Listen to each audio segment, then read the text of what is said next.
computer. Hello, everyone, and welcome to Intersectionality Awareness Week. Today we will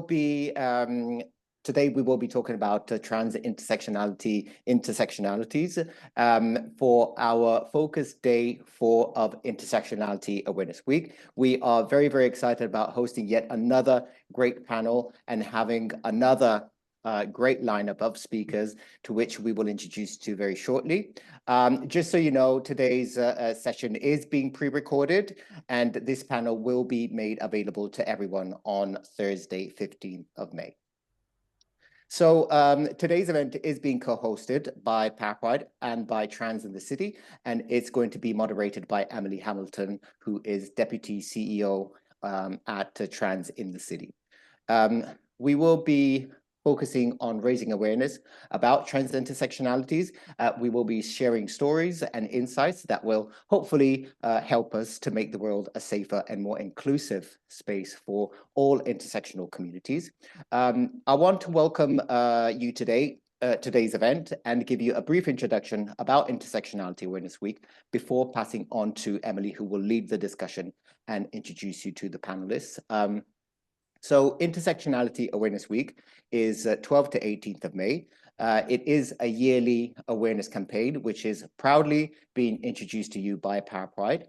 And the campaign aims to reflect and to share and to educate the wider society about intersectionality or intersectional theory, which has been developed by Professor Kimberly Crenshaw, who is an American civil rights advocate and scholar of critical race theory.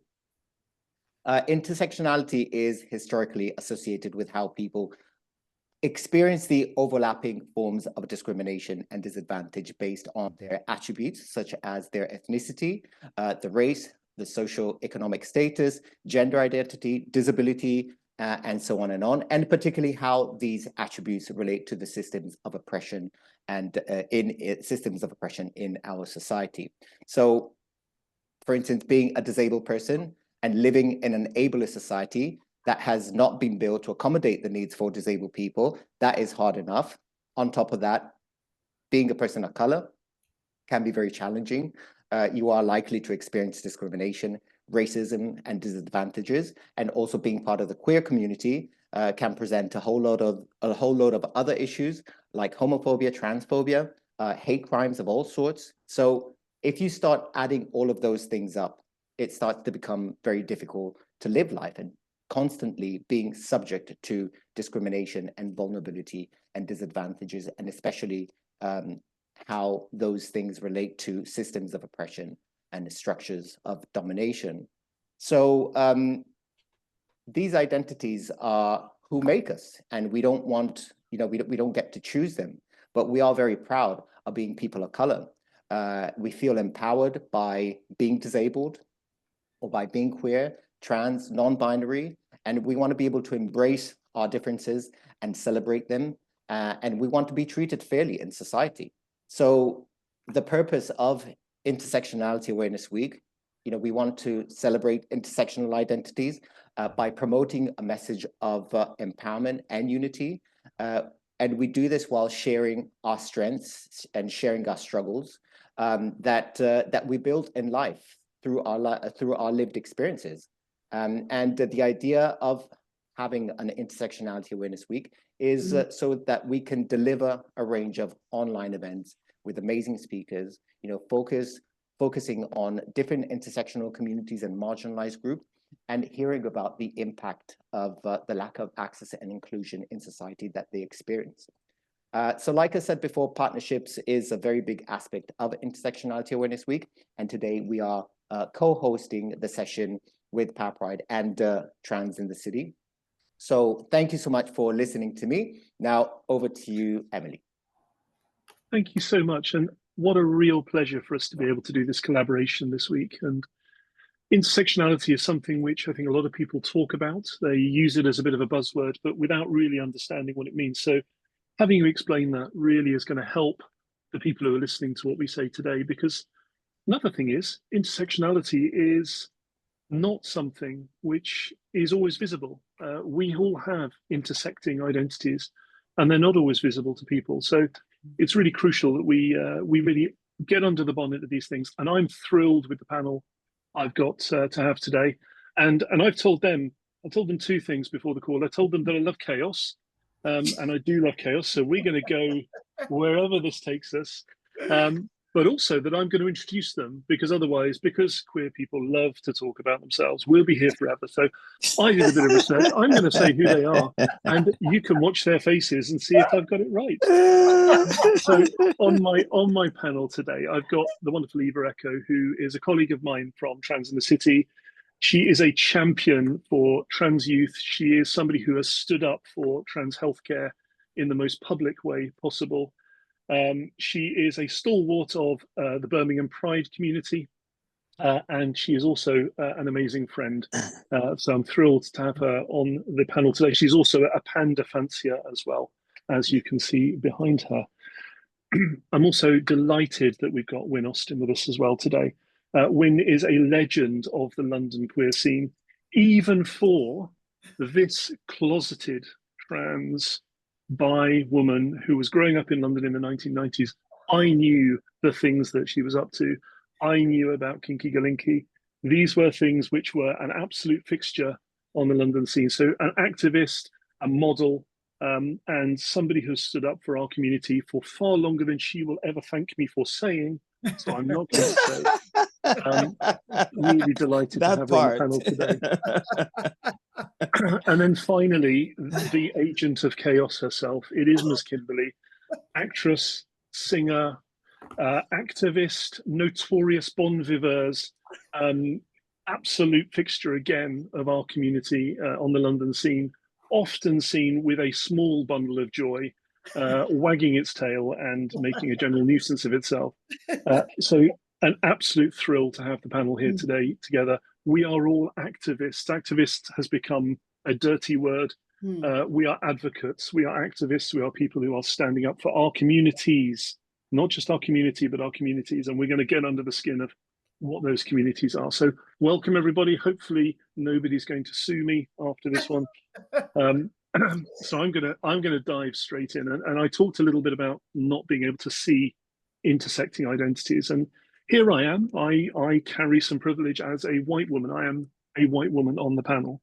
I am also a white Irish woman, and my mother, who came to this country in the 1950s, came here at the time of no blacks, no Irish, no dogs, and found a community with people who were oppressed because of their identities, albeit they were different. And there was some carry forward of that. Growing up in London in the 80s, when sometimes Irish things would go boom and there was a backlash, it was very hard for me, as somebody who comes from an Irish background, to be proud to be Irish, but also to say these things aren't the things I want to have done. I was too English for my Irish family, too Irish for my English family. And it was one of those things that I struggled with. So I know for all of us, we deal with these things. So let me just ask you a very easy first question for those of you who've not read the questions in advance, and I'm not going to name names. So Winn, can I just start with you? What do your intersecting identities mean to you as somebody with a number of identities to deal with? Well, I think it's a case of I've always kind of ignored everything else. I've ignored the noise about everything else. I think of myself more as a quiet bulldozer as opposed to an activist. I bulldoze my way through and with stealth, so it's kind of like, for me, I've never allowed anything because I came to London when I was 16 years old. So my personality and my way of living was kind of already established. So it wasn't a case of me trying to live through being, when you live through the trauma of being a youth who is confused about how you feel, when there's no one else who looks around you that looks like you, and your family doesn't understand it because you don't understand it, and you don't have the right words to communicate who you are and what you feel about yourself. But I was blessed with a family that was very, very supportive. They allowed me to walk around. And I grew up with my grandmother first. She allowed me to walk around in a dress and heels going shopping as a 8-year-old to probably a 13-year-old. It was never a thing. You know, I was allowed to play with dolls, but it was never a thing that you need a car or you need a bike or you need this or that or the other. So I thought it was completely normal. For me, it was the most normalist thing. And Kimberly's met my family, so she understands, you know, it was normal. Never, and I come from a very large family. Nobody's eyes were raised. Nobody's voices were raised in disgust. So I thought that's how the whole world seemed. Yeah. Brilliant. And what's normal anyway? Normal is overrated. Don't be normal. Kids. Don't be normal. I mean, Eva, do you just want to sort of unpack a little bit for you about what your intersections mean to you? Yeah, my intersections used to mean absolutely nothing to me because I didn't understand it. I didn't understand me. As Winn said, you know, this idea of normal. What is normal? I used to think I wasn't normal because of how I felt, how I approached the world, because of my neurodiversity, because of my gender dysphoria. So I thought I was just this one chaotic mess, stumbling through life, trying to fit in. And when I discovered intersectionality or what it meant, it gave me so much clarity to my own life. It's like that there's that section at the end of the first Matrix film where Keanu Reeves starts seeing everything in code. And I always see it like that. It's allowed me to see in more detail the different facets of who I am, what makes up Eva, and you know, be able to separate and recognize this part of me is under attack. That's the part that's a lot more vulnerable right now. So how I now fit into society, I still can't say I have my place. I still feel like a square peg in a round hole a lot of the time, but at least I'm on that journey. And I've got my backpack. I think of my intersectionality as a backpack, you know, for all these facets and all these parts of my identity are in my backpack. And everyone, as you've said at the start, everyone has intersections, everyone has a backpack, and everyone carries different loads. So as well as recognizing myself, it allows me to recognize others as well, especially those with less privilege than me, and be able to help them with the weight of their backpacks. No, that's so crucial, that sense of recognizing others. And I think one of the things when I give talks to groups, and sometimes I find myself giving talks to all trans groups, one of the things I have to remind them of is that, you know, we can't allow any sort of bigotries to come into our community. You know, it's no good. You don't get a pass because you're trans to be a racist or to be a homophobe or to be ableist. You don't have a pass for those things in the same way as that a person of color doesn't have a pass to be a homophobe. It's, you know, we don't give that away. So I think that's a really great point to pick up there, Eva. I just want to stick with that sort of how we're perceived by society. A really powerful view from Winn about seeing yourself and you know, owning who you are. And I think that's the first step. You've got to own who you are. Kim, what's your sense around how your intersections are seen by society and how that impacts on you? You're asking me a totally different question. And I got myself prepared for the other question. Great. Thanks, Emily. How are my intersections perceived by other parts of society? Well, you know, I think that is a question that has many definitions. It depends on what part of society I'm actually engaging in. If I'm going to speak about my own community, I would say, you know, that section of our own community sees me as a elderly trans woman who has lived, and you wouldn't want to mess with her. And and if in the general society, I should say, I think again, there's so many things I can say. I can say that sometimes people are a little bit confused. They're not sure. And then, of course, there is the hate that comes along with it.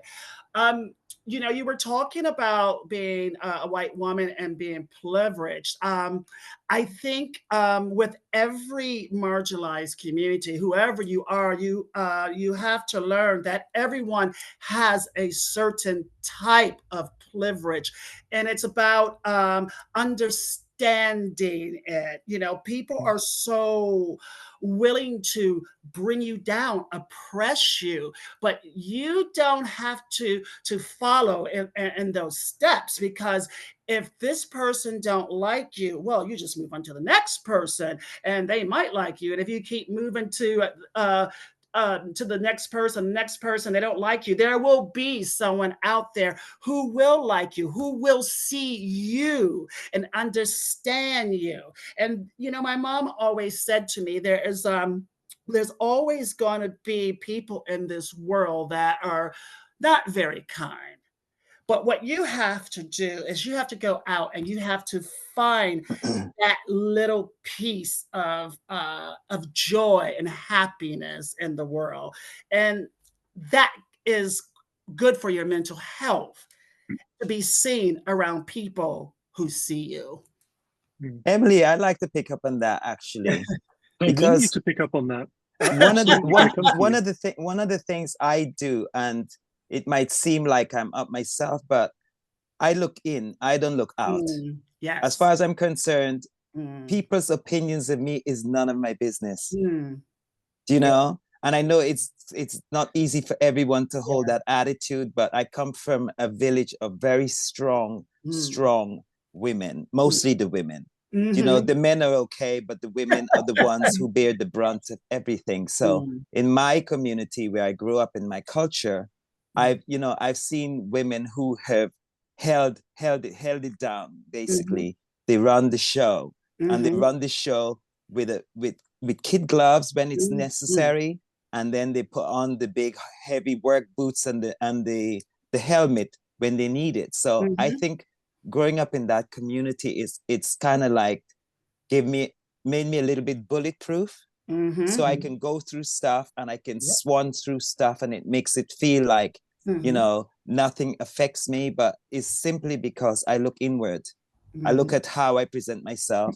I look at if I'm being the person I expect someone else to be towards me. Kindness goes a long way, and lots of love, and being compassionate and tolerant of other people. So I kind of like, I see those qualities. When I see those qualities in others, those are the qualities that make me adhere to those people, you know, want to be part of their group. I kind of don't pay much attention to the naysayers and the people who want to finger point, because I'm a kind person, but I've got a mouth and I've got hands. And I think normally with one look, someone can understand if they want to really come for you or if they're just going to back off. And 9 times out of 10, they back off. Oh, that's great. And you know, thanks, Kim, for outing yourself as the person who hasn't read the questions that were sent out. But what you've done is you've actually jumped to the next question, which is great, and Winn picking that up, because I wanted to hear your perspective on how we turn around these challenges we face with intersectional identities at the moment, and particularly now. I mean, the last, you know, for those who don't know, if you've been living in a cave, the last few weeks have been shocking for the trans community. We've been blown around the place by legal rulings and strange and I think probably incorrect interpretations of legal rulings, which are having an impact upon us. And I speak to other trans people, strong trans people in the community, and you know, lots of us are not in a great place. We've really struggled. And hearing that strength that you draw from parts of other parts of your identity, from your culture, I think there's a real lesson for us there. And I don't know, Eva, if you want to add anything around how we can turn some of those challenges and those blows to us into something we can turn into power, and we can turn into joy, because we're ourselves to be joyful, are we not? That's kind of the meaning. So, Eva, where are you on that one? I mean, when I take my metaphorical hat off to, that was really inspiring to look in. And I think we've become a society where we're not able to do that. especially in the age of social media where there's constant attacks. You can't even be in your own home and not be attacked because people have access to you. And I think when we talk about intersectionality, to move forward, we've got to recognize that people's perceptions of us, people will pick and choose how they perceive us. They will pick and choose which parts of us in intersectionality to target. And right now, it's the transness. I grew up, in the late 80s, early 90s, going through racism. I faced so much racism.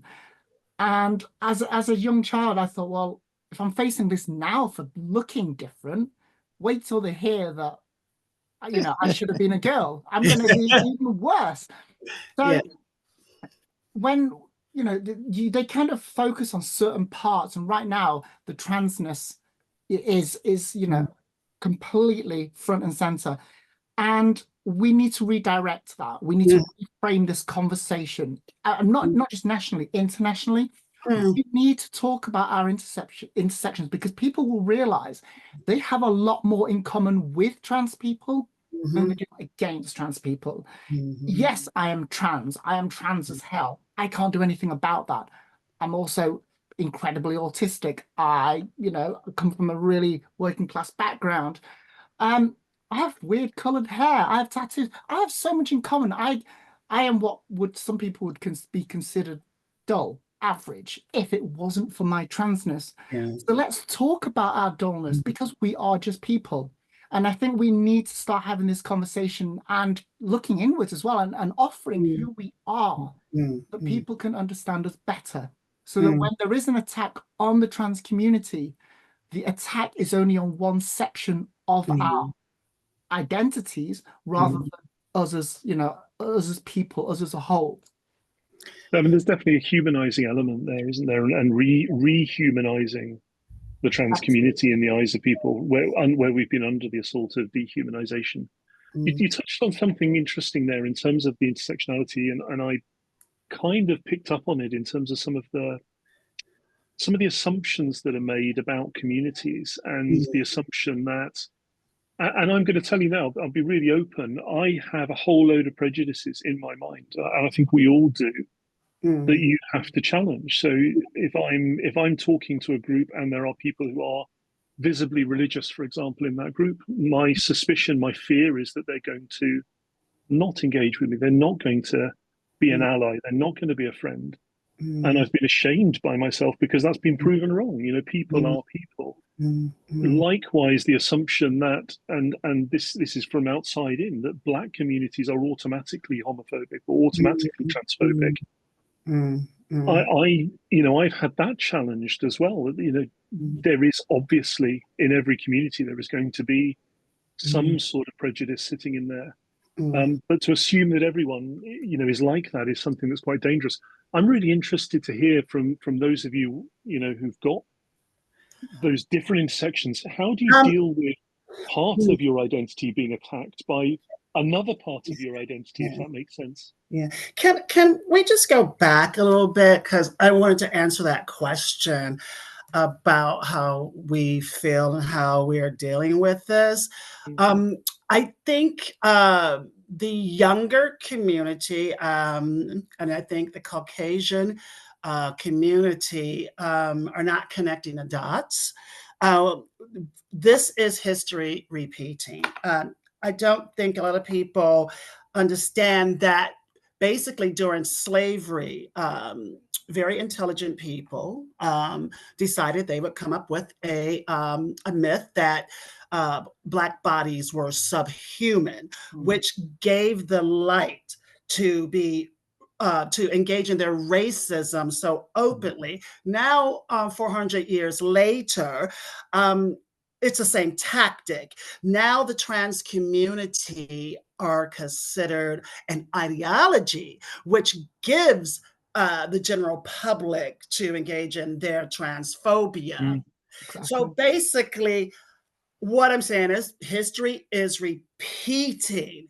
And I think, some people may not agree with me on this, and I'll tell you why I'm saying this as well. you know, out of something bad, there's always something good that happens.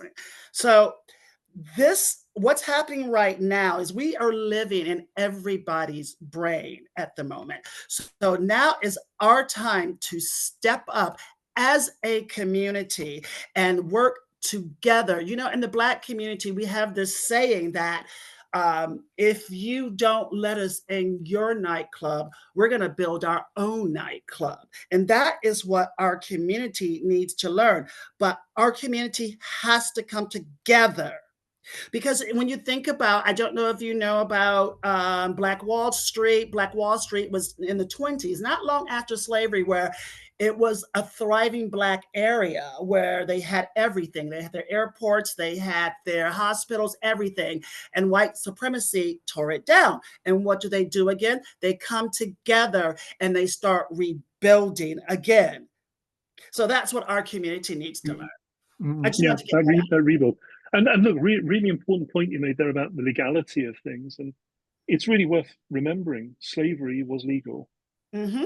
In the US Constitution, a Black life was only worth 2/3 that of a white life. That was the law. Yep. So I recently gave a speech at an event where, you know, I quoted Martin Luther King, and you'll find when you're quoting civil rights, you find you can't not quote people of color because they pin at the coalface.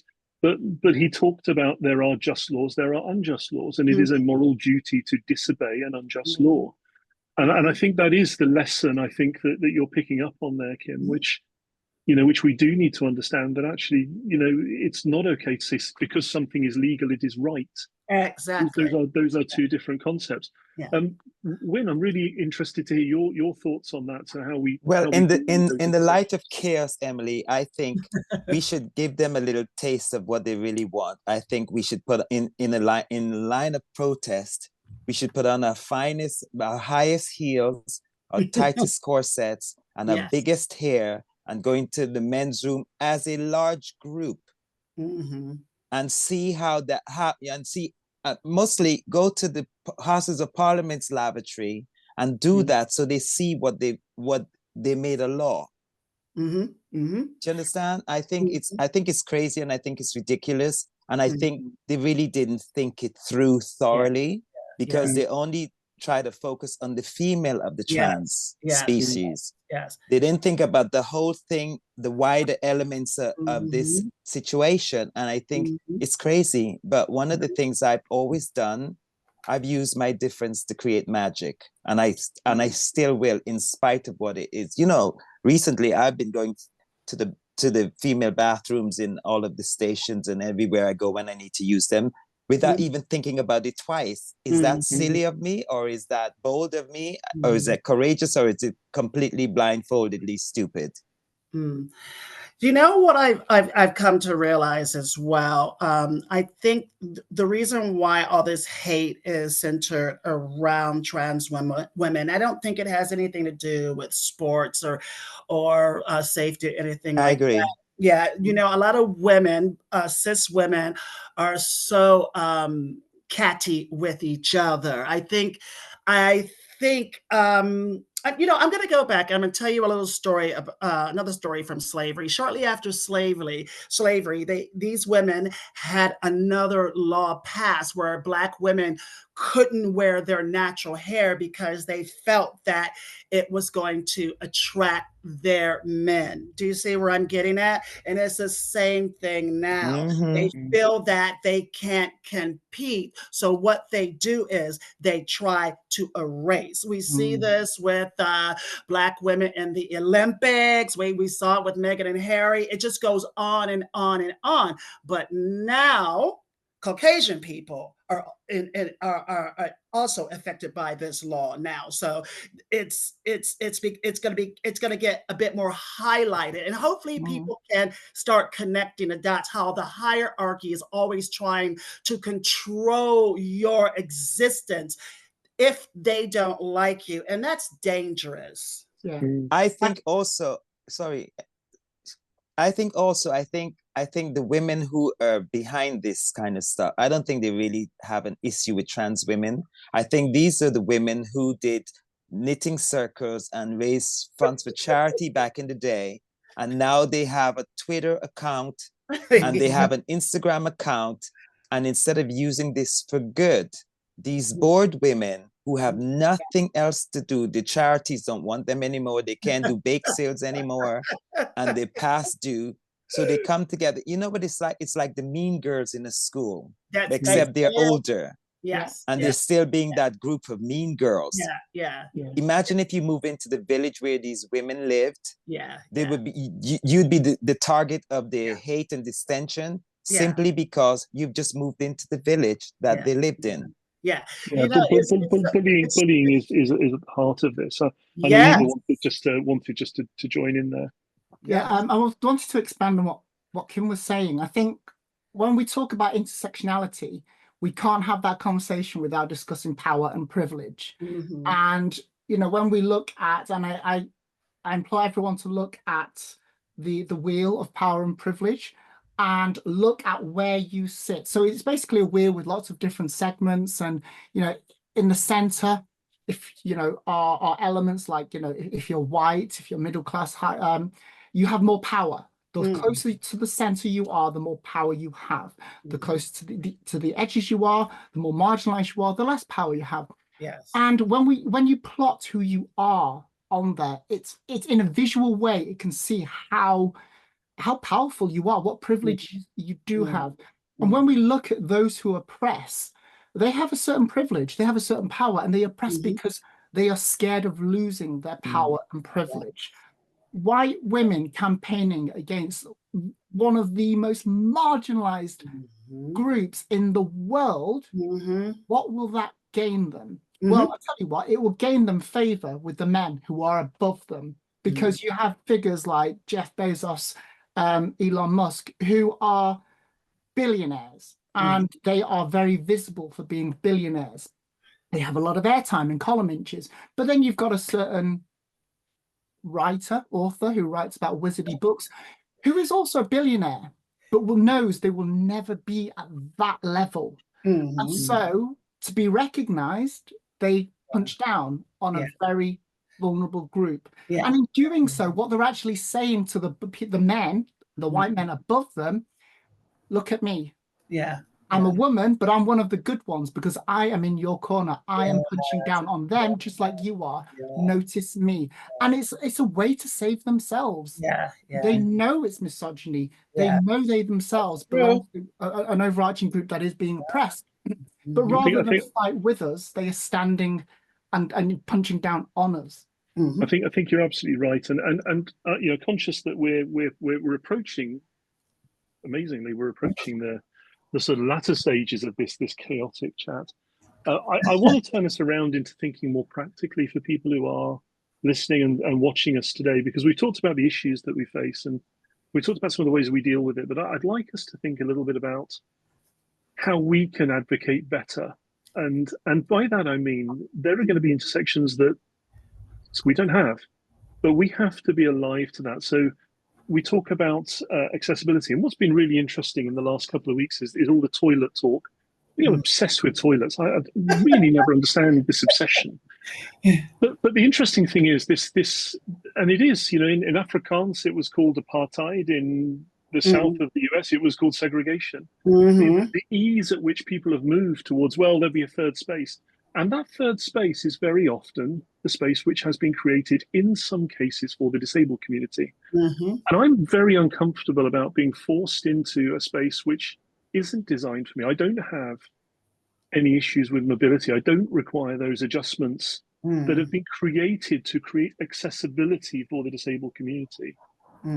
And I've noted a few of my disabled friends saying, well, it's really interesting, all of this excitement now about disabled toilets, when there aren't enough to go around. There weren't enough being placed. There is no focus on that for the disabled community. But all of a sudden, because it's getting trans women, and it is generally trans women, out of what is seen to be somebody else's space, it doesn't matter. It's a dumping ground.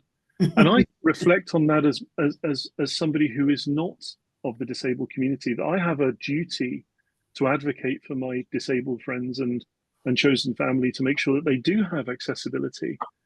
How do we go about making sure that we speak up for those where we don't share a characteristic?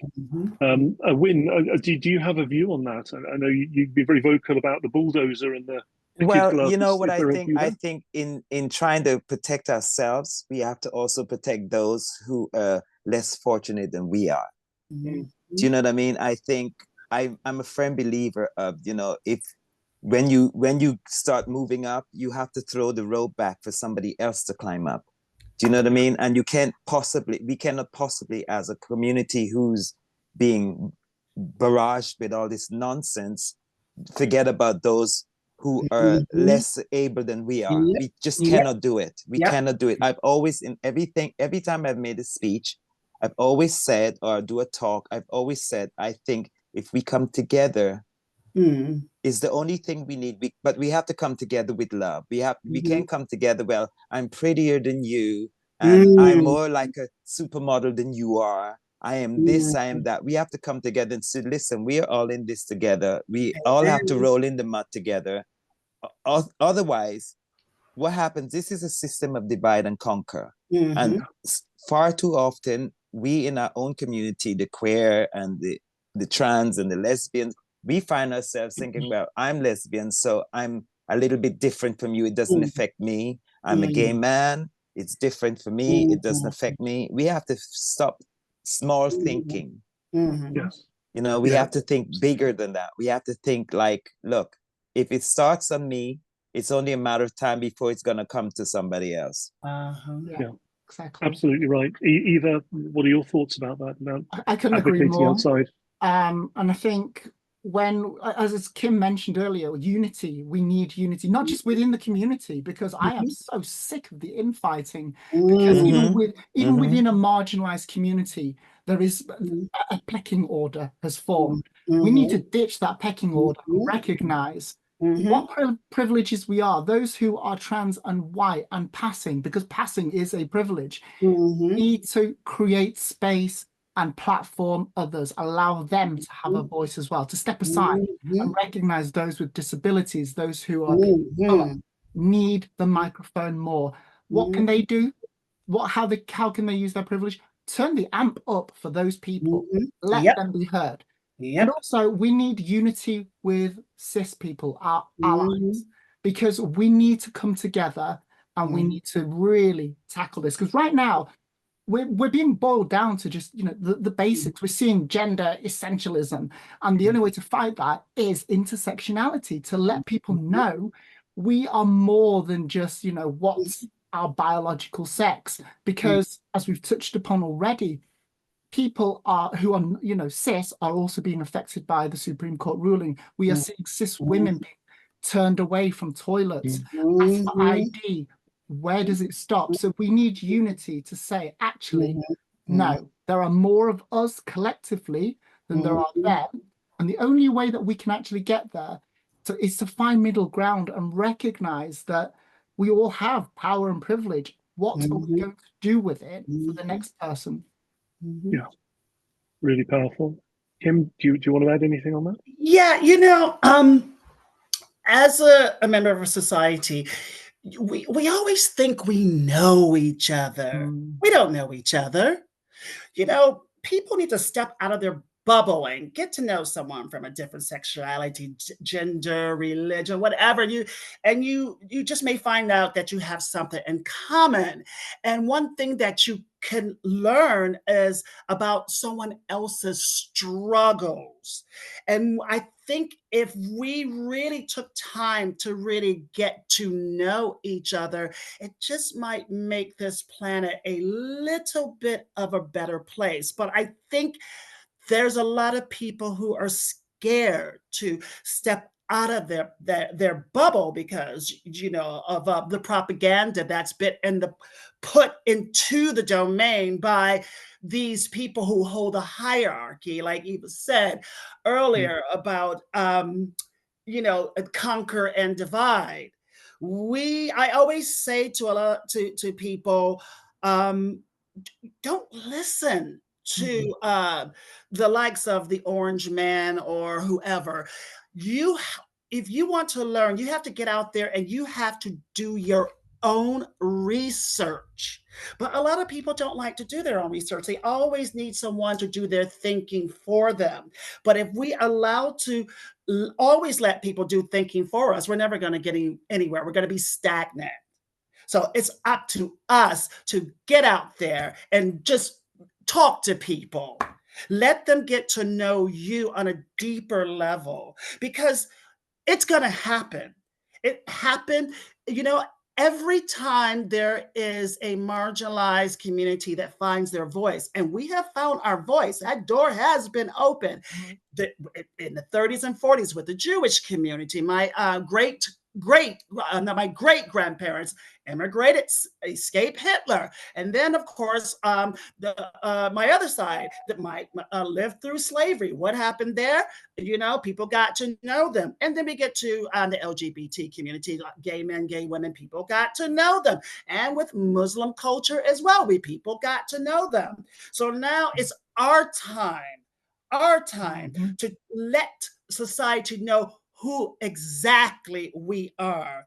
Because when you think of trans people, you know, when I moved to my neighborhood, the neighbor across the street kept, you know, being very friendly to me. And finally, he said to me, well, you know, when I turned him down, I don't know how many times, he said to me, well, aren't you a escort? And I looked at him and I thought, wow, but that's not the first time. And I'm not the only one that's happened to. A lot of people thought that I was an escort when I moved into my community. But you know, now I've gotten to know everybody in this community, and I'm a huge part of this community.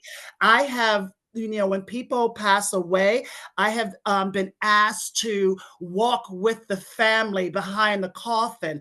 That's how much these people have realized in my community that I'm not that sinister person. So I mean, I think that's sometimes, crucial. Emily, sometimes I think also we in our community, we do our own share of, you know, looking at other people with the same way people look at us. Yeah. I think sometimes, you know, and I think it could be more defensive than offensive. So you attack first before if you think you're going to be attacked. So I think we also have to be very conscious of doing that, to not just to the outsiders, but to each other. Yes. You know, Yes. you have the pretty girls trying to be at the girls who are not the fashion girls. It's ridiculous. Yeah. It's ridiculous behavior. Definitely feeling that. And you know, that's something I think I found very hard over the last few weeks is that hierarchy, and that, you know, as a, you know, those of you know me in real life, incredibly tall, you know, I'm not ever going to blend into the background. But that and I doesn't matter. I didn't want to, but what worries me is seeing those divisions within our own community, that leaving people behind, and that's why I will always fight for everyone in the community. Yes. And I think, you know, just to sort of wrap us up a little bit, I was thinking before I came on the call, sort of because I want allies, and we use the word allies, and people call themselves allies. You know, it's a doing word. There's no self ID for allyship. You've got to earn your allyship. I'm hoping some of them are watching, and I'm thinking, who are they going to look at people who are really embodying what intersectionality means? This is about intersectionality and pride in our intersections. Who embodies that for you? And I thought to myself, and genuinely, the people on this panel, absolutely up there. You know, the people I look up to. And I'm not just saying that because you're here and I'm not paying and they're not paying me, and there's no money changes Well, hands. Emily, in essence, you're looking down on us because you said you're incredibly tall. Yeah, there is no two ways around that. But the person I was thinking of for myself is somebody called Verity Smith. So Verity is a trans man, a rugby player who was made a wheelchair user by a cisgender woman in a rugby game, who ended up leaving him in a situation where he needs to use a wheelchair. He's an absolutely outspoken advocate for trans youth. He speaks up for the right of trans people to play sport, and that's how I know him in the work I do with Queen's Pride. And he really embodies that level of intersection, and really, really importantly, he knows, you know, he's a trans man, so he recognizes some of the privilege because, you know, it in some ways it from a passing perspective, which is a horrible concept. He has some of that, but he's never stopped. He never left us behind. He speaks up for the trans women in his world. He has that intersection, and I think he's a real gift to our community. And I just wondered, just if we can just finish up maybe with you just saying who for you embodies intersectionality. Who's that person you think of? You say, tell me an intersectional icon. It could be somebody you know. It could be somebody who is famous. I'd love to hear who you think of. And anyone can dive in here because I realise I've thrown one at you. For me, I would say Judith Butler. Absolute icon, part of the community, non-binary, author, philosopher, has privilege, but they have essentially dispersed their privilege in speaking up for the most marginalized people, and doing so in a way that demonstrates sheer allyship, because ally is, it's a noun and a verb. You can't be one without the other. And Judith absolutely does that, speaks up for, and speaks up for so many, but not in a way where they are, they've been very vocal about, attacks against the trans community, but doesn't talk specifically about transness. They talk and link it to being a person of color, systems of oppression, to really simplify what's going on, to allow others to get on board more. And for me, everything that they say, I just think this is fantastic, perfectly worded. And I would encourage all allies watching this, or would-be allies, or those struggling to be allies, check out their work, listen to them, and use that as a gateway to becoming an ally yourself, or an even better ally. Fabulous, thank you. Winn, who's your icon? I have a long list, but the person I'm going to put at the top of this list is my partner in crime. I call her BG, Buck Goodall. She's my partner in crime in the Miss A Foundation, and she is, ever since I've known her, she's always stood up against injustice, and I think that's one of the things that's linked us together for such a long time. I've known her for many years, and I think I would pile her at the top of the heap, because at any point you want to say something about our community, she steps up, and she's only quite small, but she steps up and she becomes very large and very tall and very opinionated and outspoken, and I absolutely adore and love her. And yes, she's my heroine for sure. Thank you. Well, as Shakespeare said, she may be small, but she is fierce. She's very fierce. And Kim, do you just want to finalize with who you have on that spot? Yeah, I want to finalize definitely. But I do want to say as well that I have a issue with the word ally these days, because I don't think people really understand what an ally is. I think that I've noticed there's a lot of people who want to be perceived as an ally, but it's a lot of lip service. They are an ally when it suits them. I think also sometimes with allies, they'll be an ally, but they're an ally, but they always have to have that thumb over you. So I like to look at them more as friends. And the ally that I'm going to mention now is not with us anymore, but she was, a huge inspiration to me. And she grew up a Christian woman, but because I was her daughter, she learned so much about me and became so proud of me. Yes, I'm talking about my mother. My mother took time to educate herself. My mother actually told me I was trans. And, my mom was my biggest supporter. Everything I did, she was sending it to her friends. And just, every time she would tell me how proud she was, she said to me, once. I'll never forget it. It really was so beautiful. She said, "Oh, you have been a gift to me." And that's a beautiful thing for someone to say to you. Now, that is a proper ally. And what is so fantastic as well, when my mom came here, she became friends with a lot of trans people know my mom. Winn was the first trans person who actually met my mom, because I've known Winn basically. I met Winn my first day here in the UK. So that's how our families know. We got our families together. So, and we created a family ourselves, me and Winn. We've been friends for over a long time.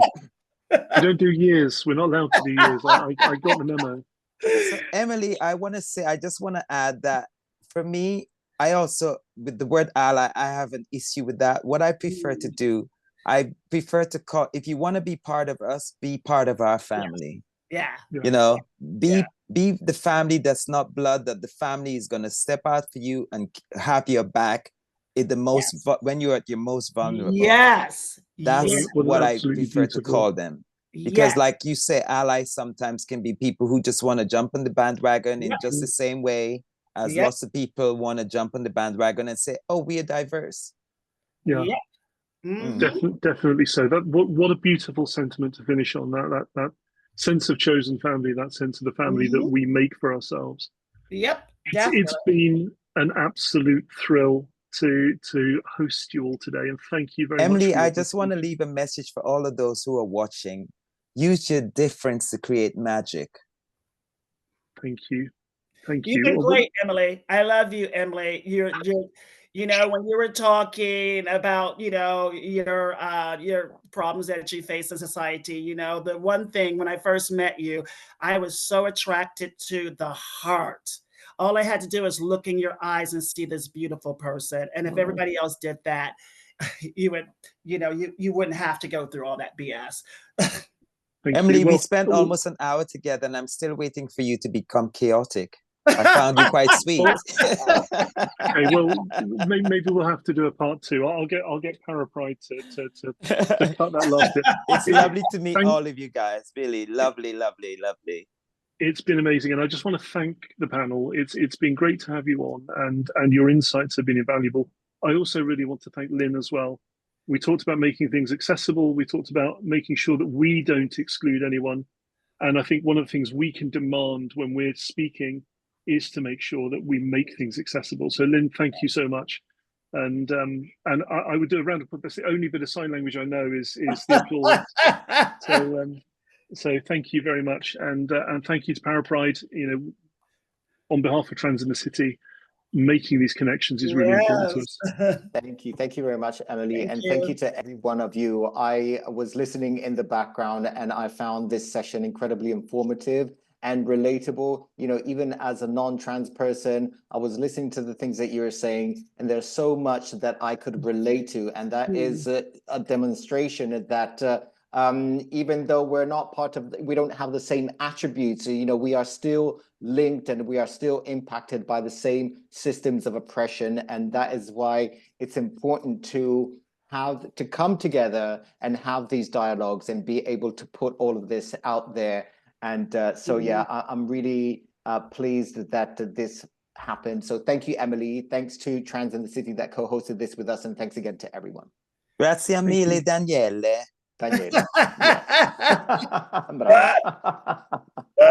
Okay, thanks again, everyone. I'm going to stop recording now. Okay.